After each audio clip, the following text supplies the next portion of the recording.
자, 여기 임대주택 정책에서 요 세 가지가 있을 때 얘네는 뭐 꾸준히 문제로 등장했고요. 제일 많이 나왔던 애가 얘. 그 다음에 임대료 보조도 같이 등장하는데 기본적으로 얘는 공급을 감소시킨다고 그랬고요. 얘는 공급을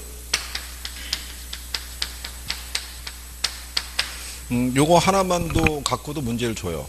그러니까 구별할 수 있어야 되고요. 임대료 규제를 하려고 그러면 규제 임대료가 어떻게 돼요? 시장 임대료보다 낮은 선에서. 그 다음에 임대료 규제를 하게 되면 여기서 이제 공급이 어떻게 돼요? 줄어들고 질이 어떻게 돼요?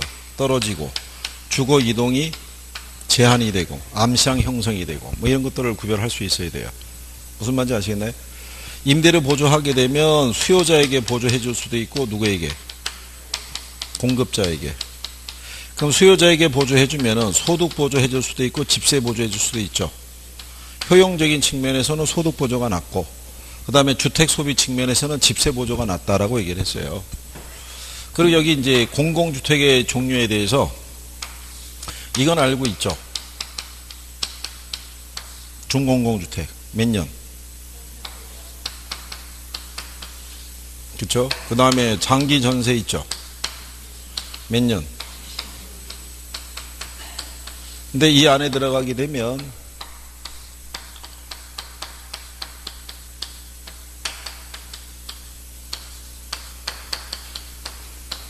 자기관리형 임대주택 사업하는 게 있고요. 위탁관리형 임대주택 사업하는 게 있어요. 그죠? 이게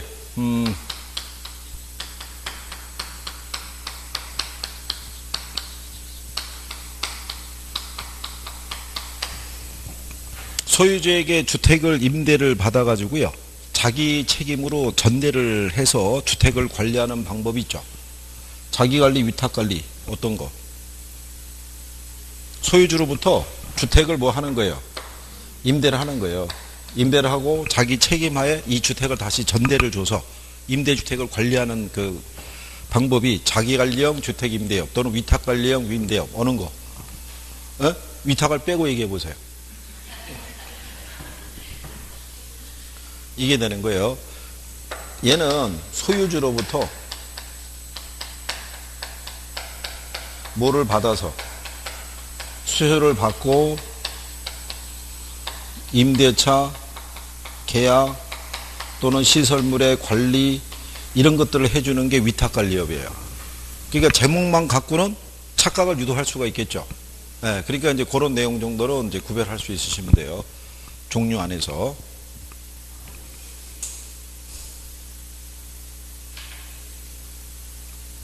원래 얘네들 두 개가 이 안에 들어가 있어야 됐는데 그게 누락이 돼 있어요. 그래갖고 이제 여기서 지금 추가로 얘기하는 거예요. 거기 공공주택 있죠? 예, 공공주택 그 박스 안에 얘네들 둘이 들어가야 됐는데. 그리고 이 분양주택 안에서는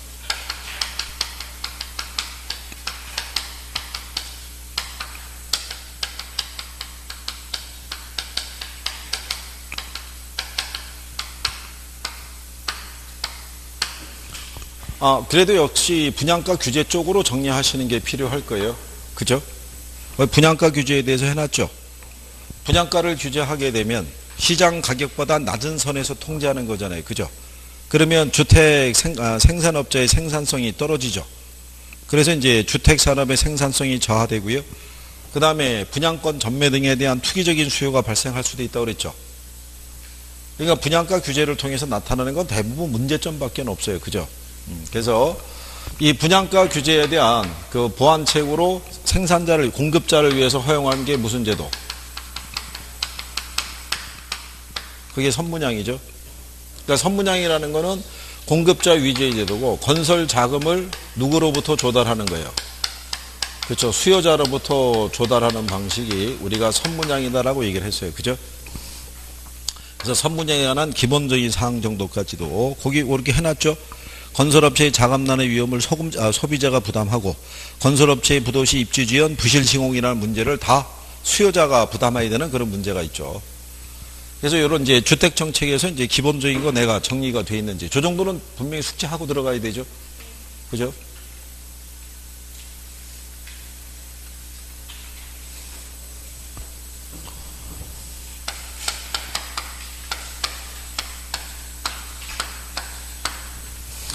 그리고 이게 저기 뭐죠? 원래는 이 단원 사이사이에 우리 아까 경제에서 풀었던 그런 내용들이 깔려 있었는데 그거를 빼고요. 중요 단원만 넣었어요. 그렇지 않고 다 집어넣게 되면 우리가 두 번 해도 못 끝내요, 이거. 다 일일해. 그러니까 투자론 들어가면은 단원 사이사이에 다 있죠. 확인 문제가. 그걸 이제 또 해봐야 되는 거죠. 금융에 가면 또 있고, 간평에 가면 또 있어요. 그게. 자, 조세 정책에서는 첫 번째 나온 것처럼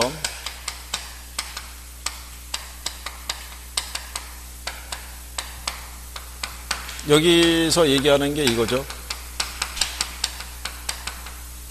탄소 비대는 알고 있죠.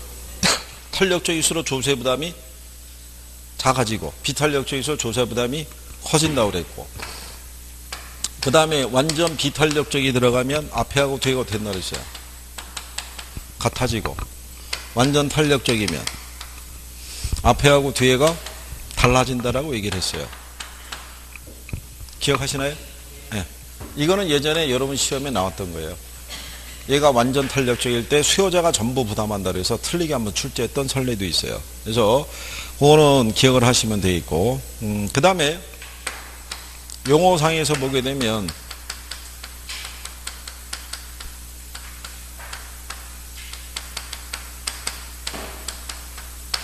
양도세의 동결효과는 알고 있죠? 양도세가 부과됐을 때 무슨 효과? 동결효과가 발생하게 되면 주택의 공급이 늘어나요, 줄어들어요? 줄어들죠. 줄어들고 오히려 가격이 어떻게 돼요? 상승하는 그런 부작용을 초래하죠. 그러니까 동결효과가 유발이 됐는데 가격이 하락한다면 틀리겠죠. 다 가격은 어떻게 돼요? 상승하는 거죠. 그 다음에 세 번째로 나와 있는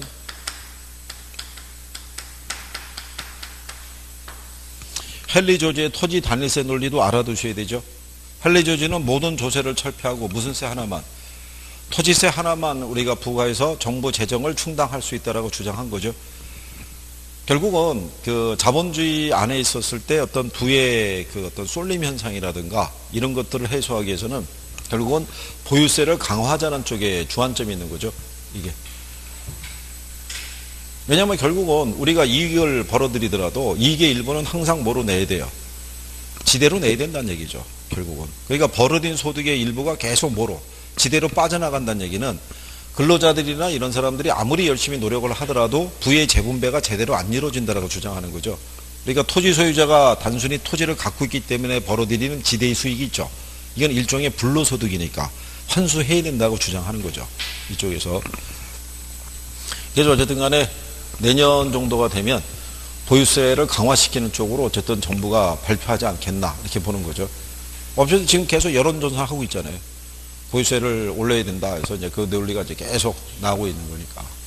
근데 올리기는 쉽지는 않아도 최소한 이게 시장은 할 수 있다는 얘기죠.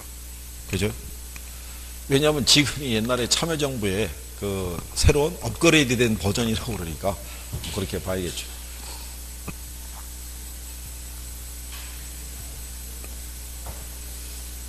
근데 그게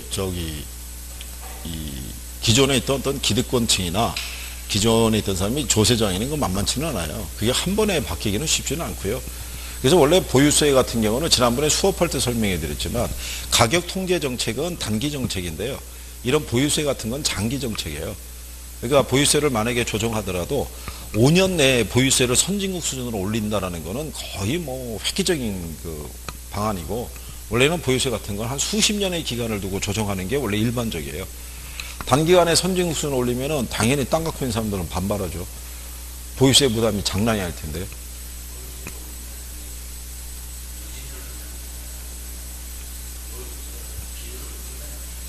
땅을 많이 갖고 있으면 있을수록 아마 세율이 커질 거예요. 그렇죠. 그러니까 예를 들어서 10억짜리 땅 갖고 있는 사람하고 예를 들어서 100억짜리 땅 갖고 있는 사람하고 세율을 똑같이 적용하면 형평성의 문제가 생길 거 아니에요. 그러니까 많이 가질수록 세율이 커질 거 아닌가 그런 거죠. 근데 실상 우리나라에 땅 부자들이 많아요. 그렇잖아요. 심지어는 저기 잠실 언저리에 땅 갖고 있어서 재산이 측정할 수 없는 사람도 있을 거라고요. 그죠? 근데 만약에 그 사람 보유하고 있는 땅 시세가 한 2천억 정도 된다고 그랬을 때 2천억의 1%면 얼마예요? 20억이잖아요. 그러면 20억을 1년에 20억 낸다고 생각해 보세요. 현금 20억이 어디 있어요? 땅은 있어도 현금은 그렇게 없다고요. 그런 사람들은 돈이 있으면 다시 또 뭐를 사요? 그렇죠. 또 땅을 사는 거예요. 계속. 땅에 대한 어떤 매력에 푹 빠져있기 때문에. 그렇잖아요. 그래서 예전에 IMF 터졌을 때 지방에서 한 100억대 이상의 건물 갖고 있던 사람들이 현금 1, 2억이 없어서 다 부도 맞은 거예요. 그래서 건물이 다 날아간 거고. 안 팔리니까. 살 사람도 없고. 그러니까 뭐 그거는 두고 봐야죠. 뭐 저희가 결정할 수 있는 건 아니고. 그죠? 자, 어쨌든 이런 내용에 대해서 내가 이제 구별이 되고 있는지를 나중에 제가 요거 문제로 한번 확인은 다 할 거예요. 예? 마지막 학기에서 시험을 한번 보든가. 그죠? 스크린 쭉 한번 정리하고 난 다음에 모의고사를 딱 시험을 보게 하고 그리고 출발할 거예요. 그죠? 답자고 해설지는 드리고.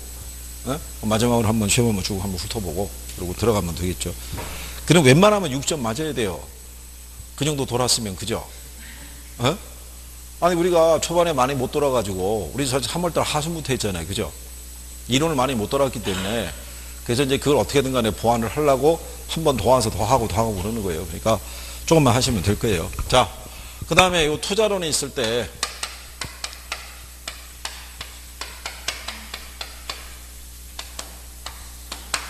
얘는 통상 6개에서 한 7개가 나와요. 그죠? 투자론에서는 6개, 7개 나오는데 나오는 내용은 그렇게 뭐 어렵게 나오진 않죠. 요 투자 이론에서는 위험하고 뭐에 대한 거? 수익에 대한 거. 여러분들 시험상에서 제목으로 제일 많이 나오는 게 이거예요. 다음은 부동산 투자의 위험과 수익의 관계에 대한 설명이다. 올바른 거 골라라. 틀린 거 골라라. 이렇게 해서 물어보는 게 제일 많아요. 그러면 우리가 위험이라는 걸 뭐를 위험이라고 그랬어요? 위험. 그 위험이라는 건 예상 수익과 실현 수익의 차이가 그게 위험이고 이 차이를 측정하는 게 분산 또는 표준 편차로 측정하잖아요. 그렇죠? 그럴 때 이 차이를 유발하게 되는 애들이 있죠. 예, 걔들의 종류가 뭐 있었어요?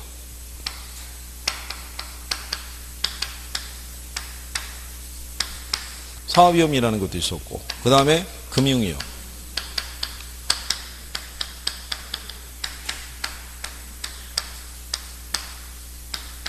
인플레 위험, 그 다음에 뭐 유동성 위험. 근래 이제 시험에서 많이 인용을 했던 게 일단 얘예요. 인플레 위험. 자, 우리가 지난번에 얘기했었죠. 대출자는 인플레 위험을 줄이기 위해서 무슨 이자율로 대출해야 돼요? 이걸 두 번을 바꿔준 거예요. 고정이자율로 대출하면 낮출 수 있다. 그럼 틀릴 거 아니에요. 변동이자율로. 투자자는 어떻게 대처한다 그랬어요? 투자자는 에? 여기서 고정 그러면 안 되고 이 고정을 얘기하는 건 차입자고요. 차입자. 여기서도 얘를 높인다 그랬잖아요. 그렇죠? 기본적으로 그 다음에 금융위험 있죠. 금융위험이라는 것은 이제 부동산 투자할 때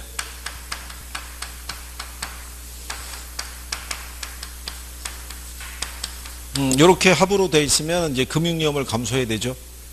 융자를 받았다 그러면 그죠. 근데 융자를 받는다는 거는 무슨 효과를 기대해서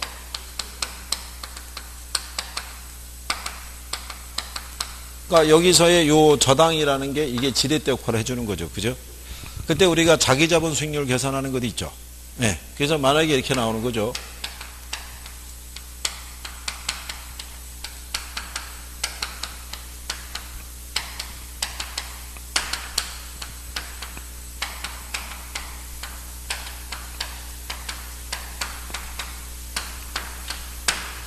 자, 종합수익률이 10%고 저당수익률이 8%고요. 부채비율이 400%예요. 그죠? 그러면 자기자본 수익률이 몇 프로? 암산으로 가능할 수 있어요. 몇 프로? 종합수익률 10%, 저당수익률 8%, 부채비율 400%? 그러면 어떻게 돼요? 이거.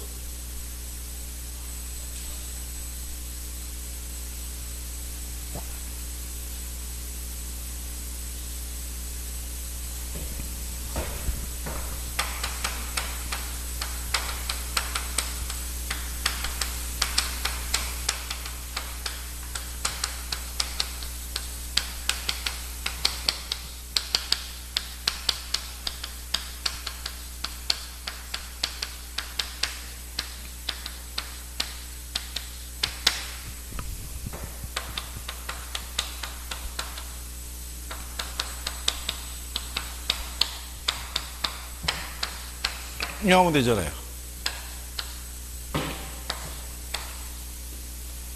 이제 18% 나오겠죠.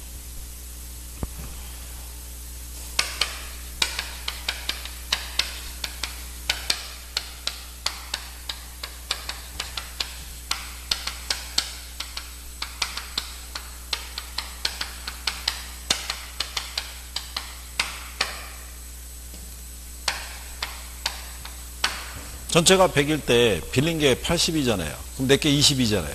그죠? 80을 20으로 나누면 4 나오죠. 근데 얘가 100분율이잖아요. 그러니까 비율로 표시하면 곱하기 100 하니까 비율로 따지면 400%죠. 그렇잖아요. 그럼 그냥 4로 계산하면 돼요. 200% 주면 2로, 300% 주면 3으로 계산하면 돼요. 무슨 말인지 아시겠어요? 그냥 암산이잖아요. 이렇게 해서. 작년엔 이 부채 비율을 몇 프로를 준 거예요? 50%를. 네? 부채 비율을 50%를 줬다는 얘기는 50대 50이라는 얘기잖아요. 그죠? 그렇잖아요? 빌렸을 때 100분의 50이라는 얘기니까. 그러면 얘 0.5라고요. 0.5가 되니까 2 곱하기 0.5하면 1이잖아요. 10에다 1 더하면 11%잖아요. 근데 작년 문제는 12%라고 준 거예요. 그래서 오류가 발생한 거죠. 그거를. 그러니까 뭐 어려운 거 없어요. 얘 만약에 몇 프로 주면 400% 주면 그냥 얼마? 4로. 300% 주면 3으로. 200% 주면 2로. 100% 주면 1로. 이렇게 계산하면 되는 거예요. 100분, 이거 분수를 계산하면 소수가 나오잖아요.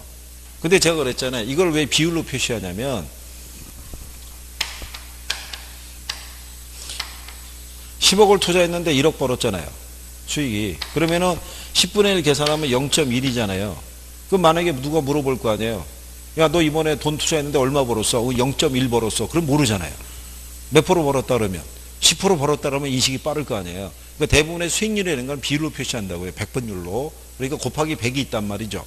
근데 여기서는 계산하니까 여기서 곱하기 100을 할 이유가 있다 없다?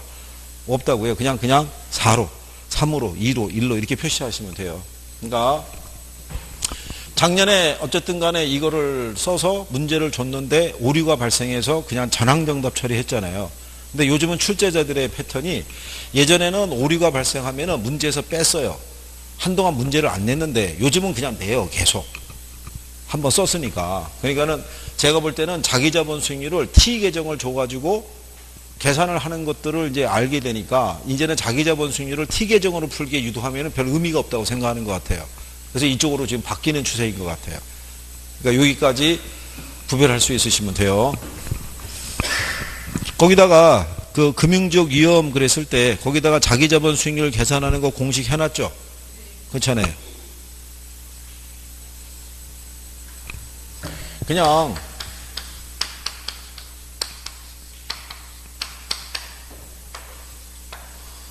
앞 글자만 따면 이거예요. 그죠?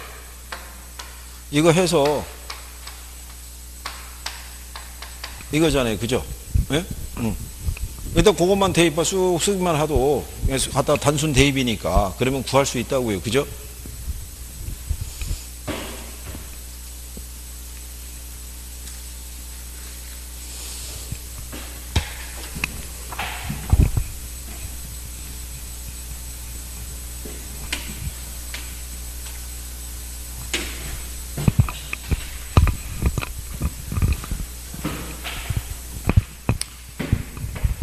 자, 그 다음에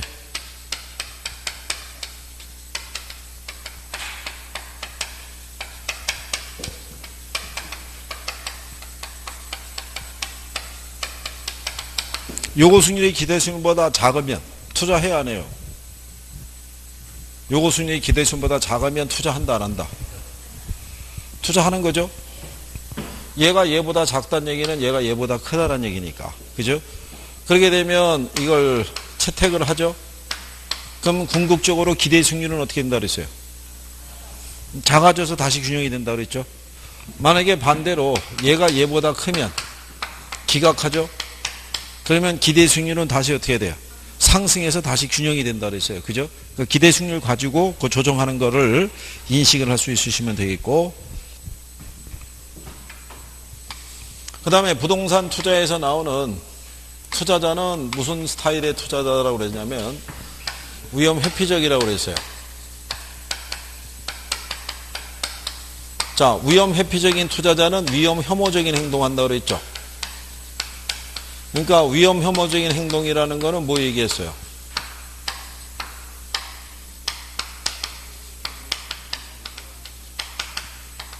기대 수익률이 동일한 두 개의 투자안이 있으면 뭐가 작은 쪽? 위험이 작은 쪽을 선택하는 걸 얘기를 했어요. 그죠? 자, 그럴 때 우리가 평균분산 결정법 알죠? 평균분산 기준 또는 평균분산 지배원리 뭐 이런 거 해봤잖아요. 이 평균분산 기준이라는 게 그거잖아요. 여기 분산이 뭐예요? 위험. 평균이 수익률. 그러니까 투자안에 뭐가 같으면 기대 수익률이 같으면 뭐가 작은 거. 그렇죠. 위험이 작은 쪽이 다른 투자를 지배한다는 얘기고.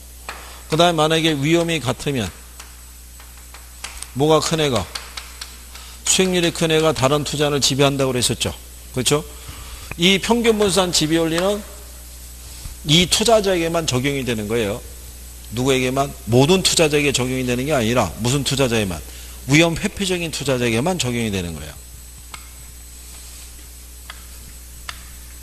왜냐하면 위험 중립적인 투자자는 어떠한 위험도 감수하지 않잖아요. 그렇죠?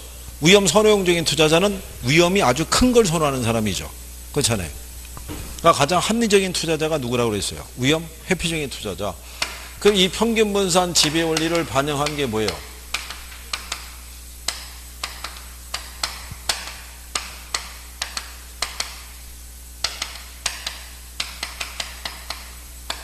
이걸 효율적 전선 또는 효율적 프론티어 있죠.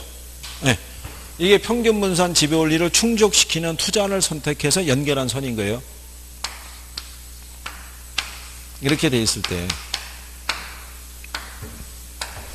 여기가 Y축이고 여기가 수익률이고요. 여기가 X축이고 여기가 표준 편차일 때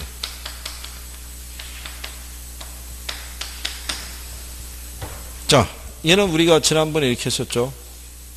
표준 편차가 2%, 수익률이 6%.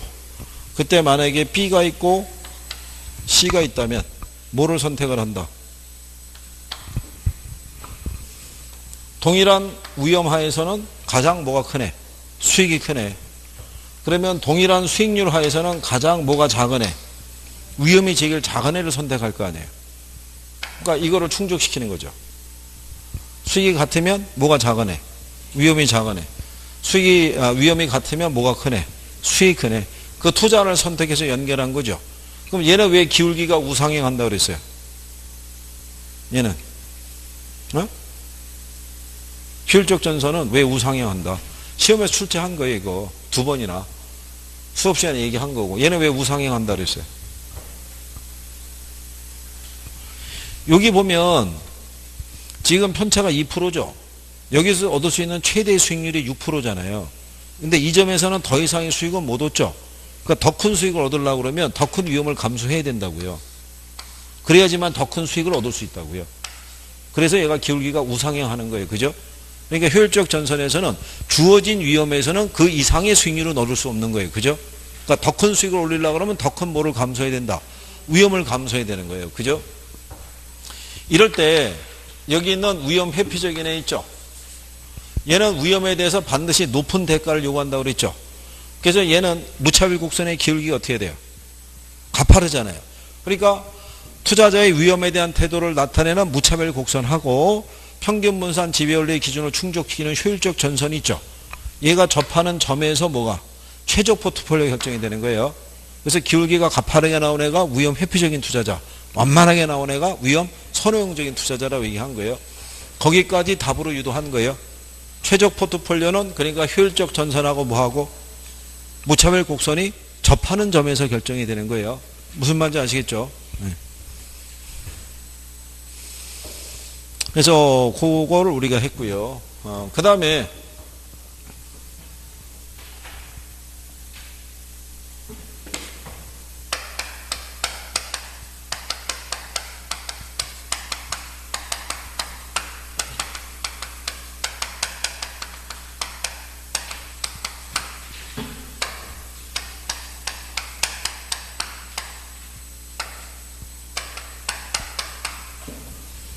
자, 기대 수익률하고 표준 편차 있죠? 얘는 정의 관계라고 그랬어요? 음의 관계라고 그랬어요? 비례하잖아요, 비례. 위험과 수익은 뭐 한다? 비례한다. 그래서 여러분들이 거기 하단에 가게 되면, 자, 위험과 수익의 관계라고 3번 있죠? 13페이지에. 찾았나요? 굵은 거 박스에.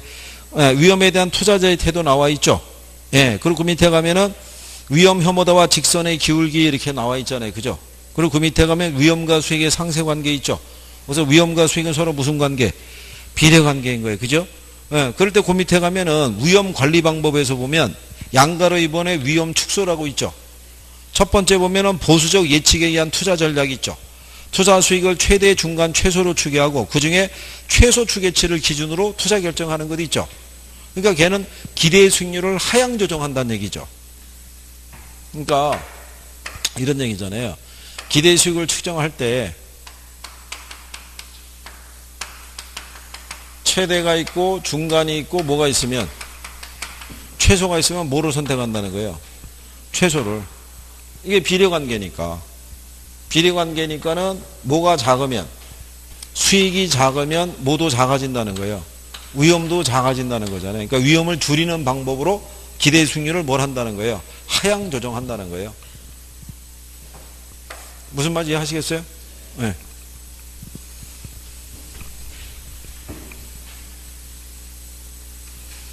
그리고 위험 조정 할인율은 위험한 투자일수록 높은 할인율을 쓴다고 그랬죠.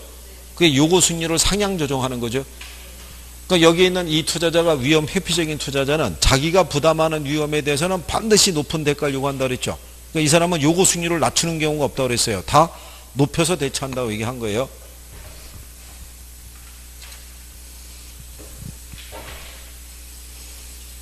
자, 그리고 이제 뒤로 넘어가시면 평균 분산 결정법에 대해서 이제 지금 얘기한 거고요. 그 밑에 가면 포트폴리오 이론 있죠.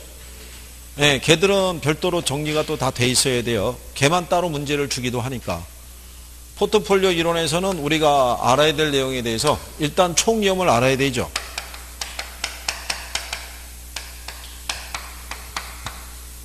총 위험은 어떻게 돼요? 체계적 위험과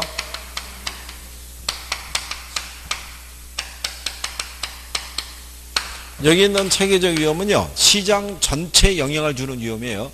인플레라든가 이자율의 변화나 경기 침체 이런 것 있죠.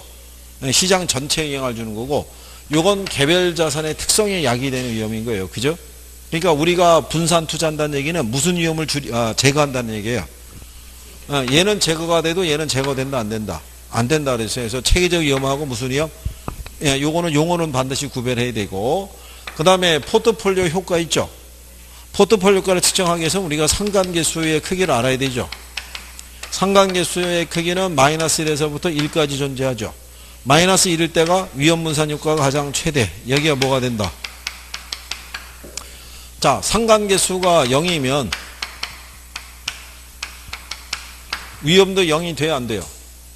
네? 상관계수의 수치가 0이 나오면 위험의 크기도 0이 된다, 안 된다? 안 되는 거죠.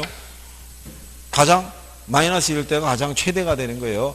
위험분산 효과는 1만 아니면 그 효과가 나타난다라고 얘기를 한 거죠. 기억하시죠? 네, 그래서 이제 그런 거, 그 다음에 최적 포트폴리오의 구성, 뭐 그런 내용 정도 내가 숙지하고 있는지 여부를 확인하는 게 필요해요. 자, 그러면 이제 그 7번에 가면 부동산 투자의 위험과 수익률에 관한 설명 중에서 옳은 거 돼가지고 문제 있죠. 1번에 가면 투자 부동산을 현금으로 전환하는 과정에서 발생하는 시장 가치의 손실 가능성을 얘기하는 위험은 유동성 위험이죠.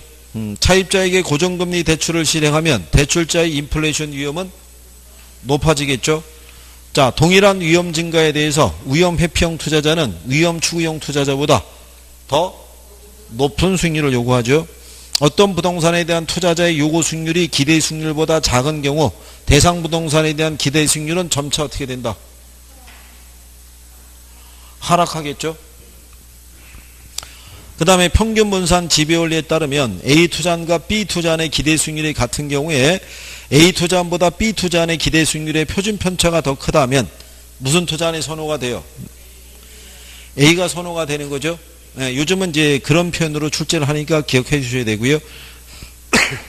투자자가 위험을 회피할수록 위험과 기대 수익률의 관계를 나타낸 투자자의 무차별 곡선의 기울기는 어떻다? 가파르다고 얘기한 거죠. 그 다음에 투자 위험과 기대 수익률은 무슨 상관관계를 갖는다? 정의 상관관계. 위험도가 높은 자산을 투자해서 제외시키는 것은 위험을 회피하는 방법이죠.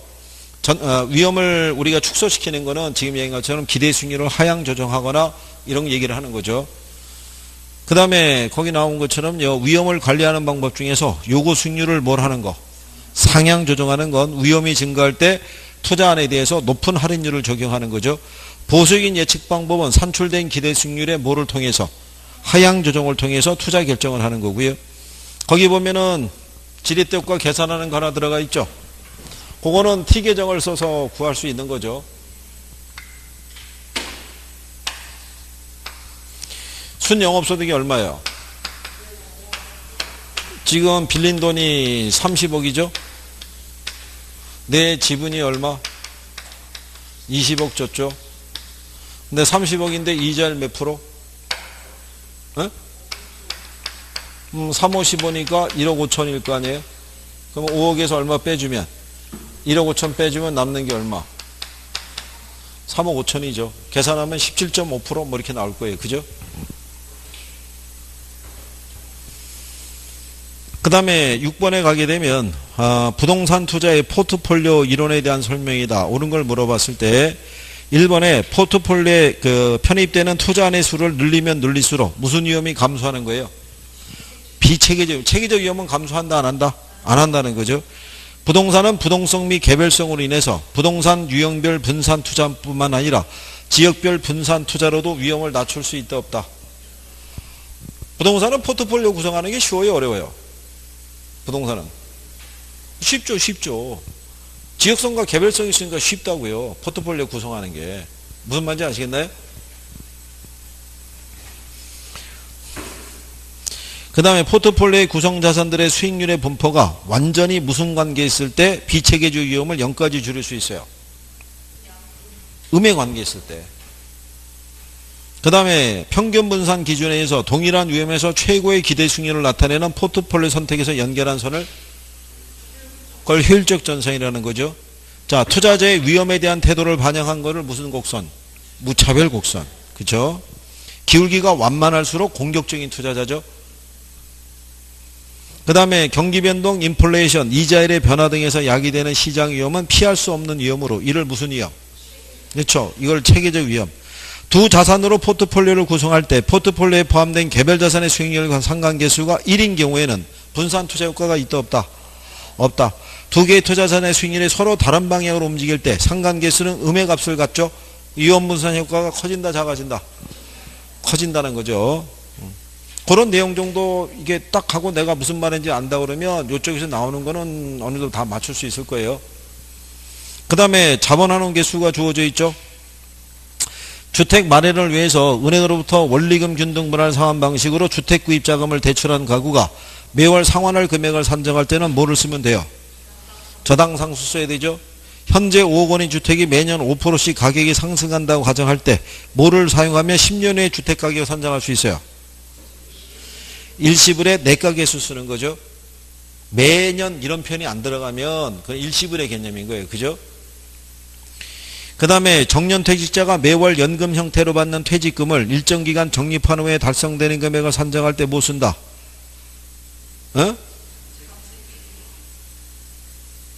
그거 말고 감책이 말고요. 아니 매월 연금 형태로 받는 퇴직금을 일정 기간 후에 적립 총액을 구하는 거잖아요. 총액. 연금의 총액. 그럼 뭐 구하는 거예요? 연금의 미래가치계수를 써야죠. 연금 들어간 애들이 총액 구하는 거라고 그랬잖아요. 10년 후에 1억 원이 될 것으로 예상되는 토지의 현재 가치를 계산할 때는 뭘 쓴다? 이건 일시불의 현가계수 쓰고요. 매월 말 50만 원씩 5년간 들어올 거라고 예상하는 임대료 수입의 현재 가치죠. 이게 총액이잖아요. 그 50만 원의 총액. 그럼 뭐 써야 돼요? 연금의 현재 가치 계수 써야죠. 그렇죠?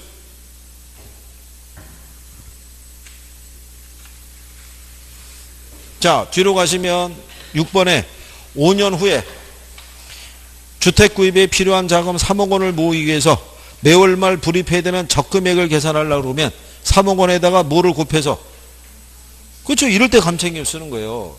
얘는 그 분할금이잖아요. 총액이 주어져 있잖아요. 3억. 3억을 만들기 위한 이 3억을 쪼갠 금액이 있죠. 걔를 구할 때 쓰는 게 뭐? 감채인계수.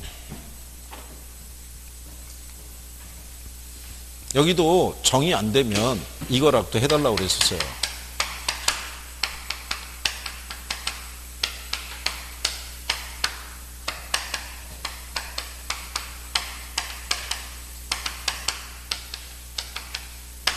이렇게 돼 있을 때 이거 역수는 아시죠? 얘 뭐 구할 때, 현재 가치, 미래 가치 중에 뭐 구할 때? 예. 미래 가치고 미음 들어갔지, 미음이. 그러니까 무슨 가치 구할 때? 미래 가치 구할 때. 얘 원리금 구할 때 쓰죠. 얘 잔금 비율 구할 때 쓰죠. 그 다음에 얘는 상환 비율 구할 때 쓴다고 그랬어요. 그죠? 그 다음에 얘는 뭐 구할 때? 이건 기본적으로 알아야 된다고 그랬었고요. 이 정도라도. 그죠? 네? 아니, 그 주택연금, 그 주택금융공사에서 지급보증해서 받는 거 있잖아요. 주택담보로 지급받는 거.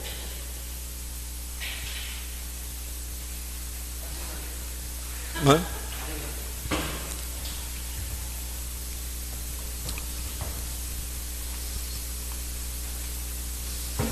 자, 말 나온 김에 어차피 나중에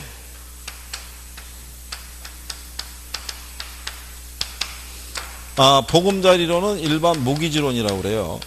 그죠? 그 다음에 주택연금이 있죠. 얘는 영모기지론. 누군가 혹시 쓰면은 이렇게 쓸 수도 있어요. 역연금 저당이라고. 이렇게. 그러면 얘는 주택 가치가 시간이 가면서 이렇게 상승한다고 그랬을 때 얘는 이런 식으로 대출 잔액이 줄어드는 구조라고 그랬고요. 여기는 이 주택 가치가 매년 상승한다고 가정할 때 얘는 이 대출 잔액이 주택 가치에 육박한다라고 얘기해 준 거죠. 그래서 얘는 융자 금액을 일시불로 지급하고요. 이거를 상환하는 거는 분할 상환한다고 얘기를 했고요. 그렇죠? 얘는 거꾸로 융자금을 갖다가 분할 지급하죠. 그렇죠? 근데 상환은 일시불로 하게 돼 있죠. 이게 주택연금이죠. 그죠? 네. 주택연금을 받기 위한 절차는 주택금융공사가 주택연금을 지급하는 건 아니라고 그랬죠. 주택금융공사 역할은 뭐만? 그렇죠. 보증서만 발급해 주는 거예요. 뭐만 발급한다? 보증서만. 그래서 이제 그런 정도. 얘는 금리를 뭘 써요? 대출이자율. 고정금리. 얘는 변동금리 쓴다라고 얘기한 거죠. 그래서 이제 그런 내용 정도까지 숙지가 기본적으로 돼 있으면 되죠. 그렇죠? 어차피 뭐 다음 주에 할 거였는데 뭐 얘기 나온 김에 그냥 한 번 또 정리하면 되는 거죠. 그죠? 괜찮아요. 어차피 이 시험이 뭐냐면 자꾸 돌아야 되는 거예요. 우리가 기억력이 예전만 못하다 보니까 며칠만 넘어가면 그냥 깜빡깜빡 하는 거예요. 그렇죠? 그러니까 자꾸 본 거 또 보고 또 보고 해야 되는 거예요. 제가 그래서요. 이거 회독 싸움이고 지겹도록 들어야 된다고. 귀에 못이 박히도록. 그래서 나중에 시험장에서 문제를 탁 보면 그냥 감각적으로 얘가 답일 거야. 이렇게 찍게 돼 있어야 돼요. 이렇게. 그래야지만 제한된 시간에 다 풀 수 있어요. 이거. 그죠? 그러니까 가게 되면 진짜 공부가 잘 돼 있는 사람들은 답이 막 보일 거예요. 여기저기서 막 손들고 있을 거예요. 그죠? 그러면서 막 넘어가. 그렇게 가도 시간이 타이트하다니까요. 그렇게 가도 여유가 있는 거 아닌 거예요. 그러니까 자꾸 많이 읽어보면 돼요. 무슨 얘기인지 아시겠죠? 그 다음에 이제 부동산 투자 분석에 대한 거. 여기서부터 잠깐 이제 쉬었다가 여기를 마무리해야죠.